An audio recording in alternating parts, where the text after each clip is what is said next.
Hi guys, Milog Tarot here. Welcome back po for your kapalaran sa pag-ibig. Para po ito sa mga water signs, Cancer, Scorpio, and Pisces. Maglalagay na lang po ako ng timestamp sa may description box para po mapuntahan ninyo ang inyong zodiac signs. Pero syempre, this is a general reading kaya hindi po lahat ay makaka-relate. Okay, so pasensya na po at maulan po dito sa lugar namin ngayon. And I have no choice. Kaya pasensya na po.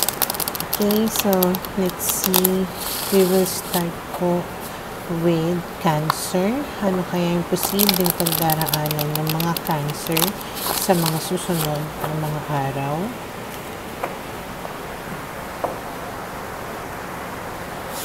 Okay, so we have here the Five of Cups, the Nine of Wands, the Hanged Man, and the King of Coins. Okay, so if ever heartbroken pa rin kayo ngayon, kung may iniiyakan pa rin kayo ngayon, maaaring sa mga susunod na mga araw, same lang ang mangyayari.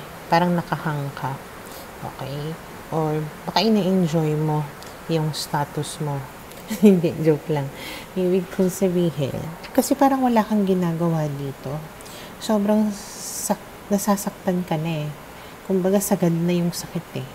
But still, you're not doing anything to get out of the situation. Okay, yung iba sa inyo, pwedeng in a relationship pa rin kayo doon sa person ninyo. Okay? Pero, parang hindi naman umuusad. Wala namang nangyayari. Okay? At sobrang parang napapagod ka na dito sa kakaiyak. But still, you're staying there. Hindi ka kumikilos. Okay? And then we have here the Seven of Wands. Parang pinaglalaban mo pa na umaasa ka dito na maibibigay niya pa rin sa'yo yung mga pangangailangan mo. So, you keep on waiting and waiting, hoping na mag-commit siya talaga sa'yo or seryosohin ka niya. Okay? And then we have here the Four of Coins. So again, this is you not being able to let go, holding on. Okay? To an extent, siguro na masyado na kayong obsessed. Ganyan. Okay? And then we have here the Six of Wands. And then we have here the Ace of Wands. Habang yung person ninyo, parang may pagka-selfish. Parang ang gusto lang niya is good time, excitement, or pwedeng, tawag ng katawan. Okay? And then we have here the Ace of Swords, the Page of Coins. If ever na you are dealing with an earth sign, Taurus, Virgo, Capricorn, malaki yung chance na matatauhan ka din about dito sa tao na to. Pwedeng magkaroon ka ng closure with this person, or pwedeng magkaroon ka ng lakas ng loob to finally cut ties with this person. Okay, parang it will become clear to you what you need to do. Okay, and then we have here the Nine of Swords. Pero sa ngayon, parang gulong-gulo pa yung isipan mo. Sobrang nag-overthink ka. Sobrang nagpapadala ka pa sa mga negative thoughts mo and emotions. Okay, kaya, ayun, dahil sa kaka-overthink mo, iyak-iyak ka lang. Wala kang ginagawa dahil meron kang kinakatakutan. Hindi ko alam kung natatakot kang mawala yung jowa mo, or natatakot kang mapag-isa, or ewan. Basta. Okay? Fear of the future, fear kung ano yung mangyayari sa'yo, ganyan. Kaya hindi ka kumikilos. Okay? So, for now, ito yung nakikita ko na posibleng mangyari sa mga Cancer.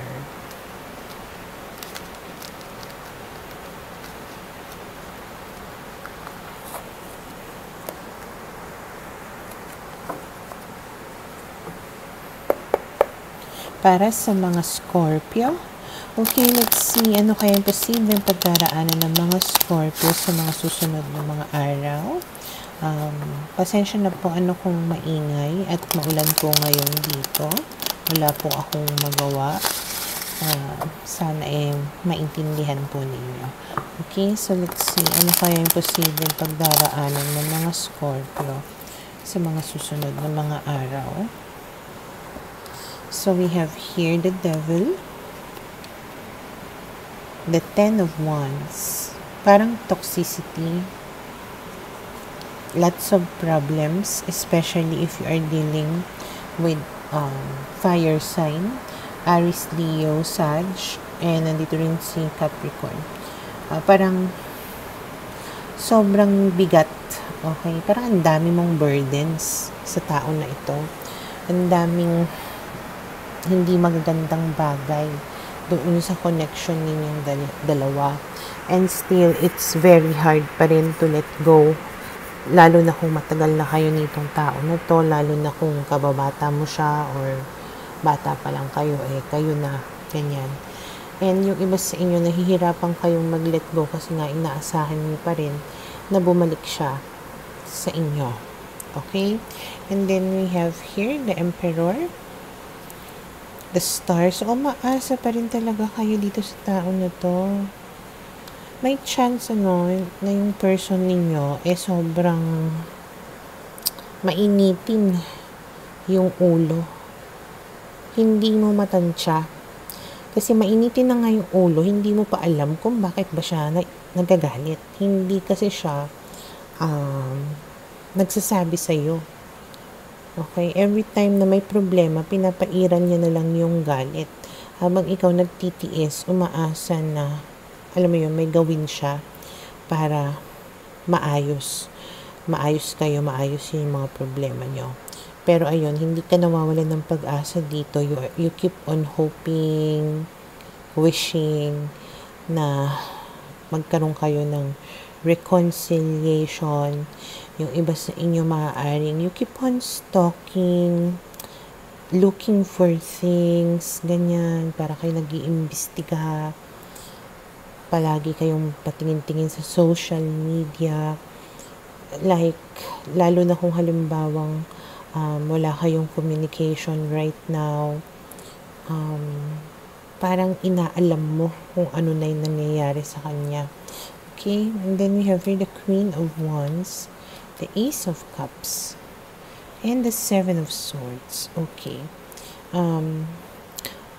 Kung halimbawa nga na wala kayong communication, kung halimbawa nga nahiwalay kayo nitong tao na to, may chance na magkabalikan nga kayo. May chance na umamin siya sa'yo sa kung ano yung ginawa niya. And pwedeng dahil doon, mabuo na naman yung kumpiyansa mo sa kanya or sa relationship ninyong dalawa. Pero ayun nga, parang likas na sa kanya yung mga ginagawa niya na kalokohan or pagsisinungaling, pagtatago sa'yo. Okay? And then we have here the Justice card. Oh, okay. 8 of Coins. So, ibig sabihin, makukuha mo daw yung hustisya. So, talagang haamin nga siya sa'yo sa kung ano yung nagawa niyang kasalanan. And, parang bibigyan niya yun ng justice or ibibigay niya sa'yo kung ano yung nararapat na maibigay sa'yo. Okay? And with the 8 of Coins here, ibig sabihin, pag-e-effortan niya yun. Okay? Na he or she will work hard to give you what you deserve. Okay? And then we have here the Judgment card. So, ibig sabihin, maaaring magising siya sa katotohanan. And pwede siguro na totally na magbago yung situation nyo or at least magbago pansamantala. But definitely, may some kind of, effort sa kanyang side para maitama yung mga bagay na nagawa niya na mali. Okay? So, for now, ito yung nakikita ko na posibleng mangyari sa mga Scorpio.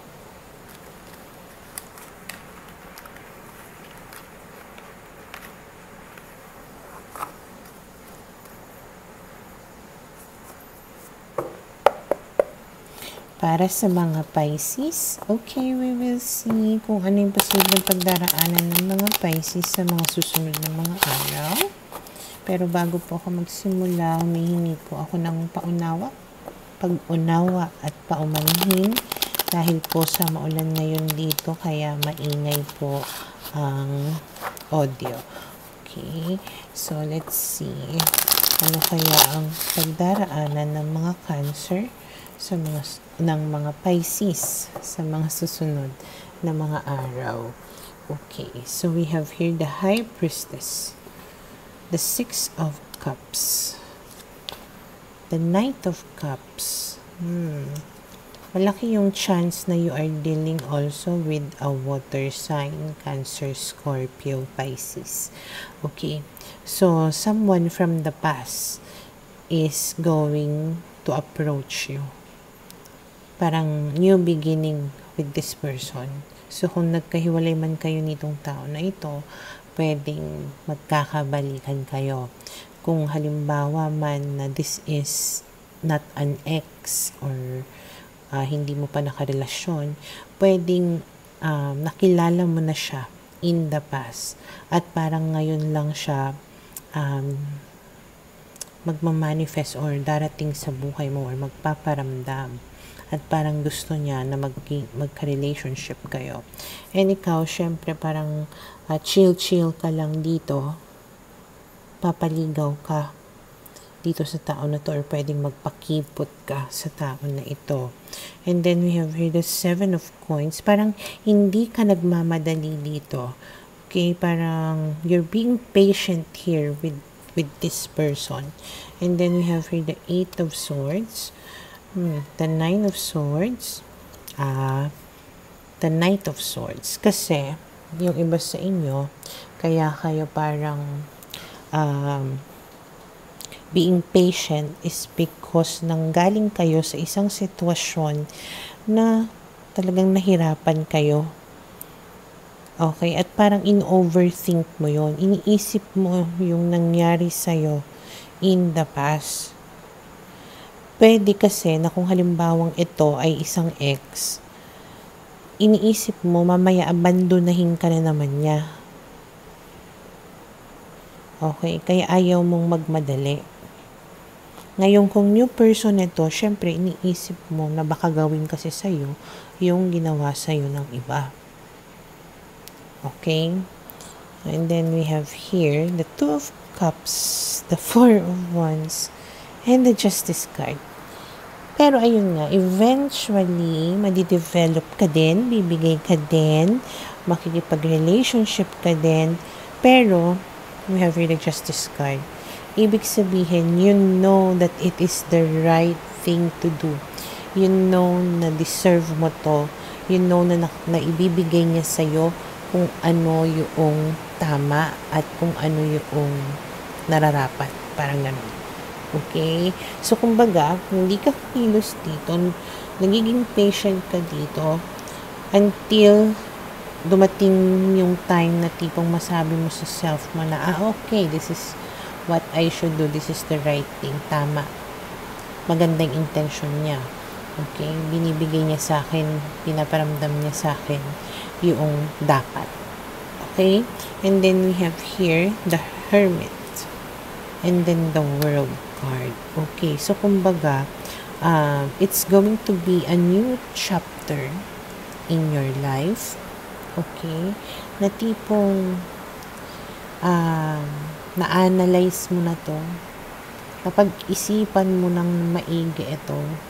Alam mo na tama yung gagawin mo. Kaya kumbaga, you're ready for this new journey in life. Okay? And then we have here the Seven of Cups.